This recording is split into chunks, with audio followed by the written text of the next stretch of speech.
So for this question, which is true in regards to a temporal bone fracture? So we're looking for multiple answers that could be correct for this question. So let's take a look at the possibilities. So first we have is a fracture to the posterior skull. So obviously that question is, or that option is wrong, since the temporal bone is not on the posterior skull. So we could cross that one off.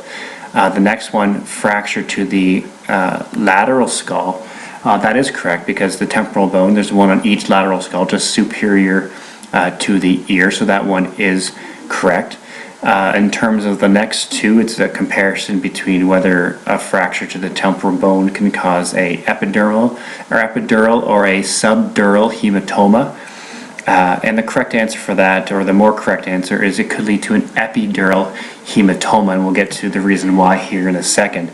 So in terms of which one of those is correct, the epidural hematoma is correct, and in terms of subdural, it would be not correct, and same with a subarachnoid would not be correct as well, so we cross off that one as an option. So let's go down to number 6.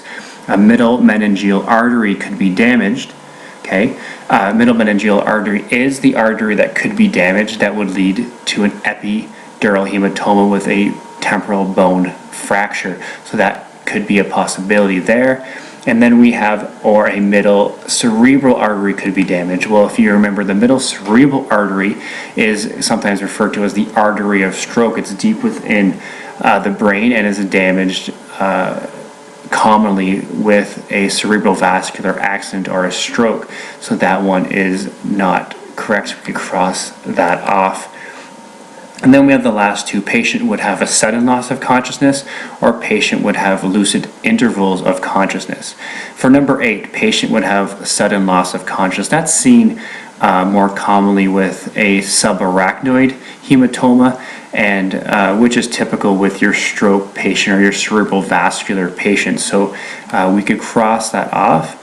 And then finally we have number 9, a patient would have lucid intervals of consciousness, which is common with a temporal bone fracture, with the epidural hematoma and the middle meningeal artery damage. So that is correct.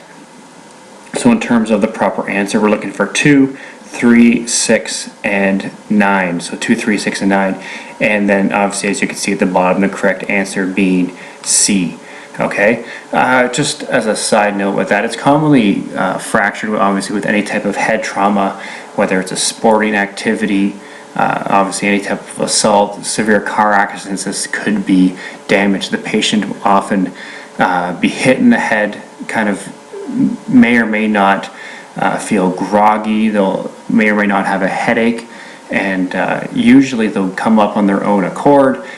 They can even be walking around, talking, everything is normal, and then a few minutes, 10-15 minutes later, a lot of times a sudden loss of consciousness is common, or they'll go in and out of consciousness, but well after the initial injury to the head. So that explains both. It covers a temporal bone fracture, its location, what type of hematoma it could potentially cause, the artery most likely that is damaged, and in terms of patient symptoms for the difference between 8 and 9.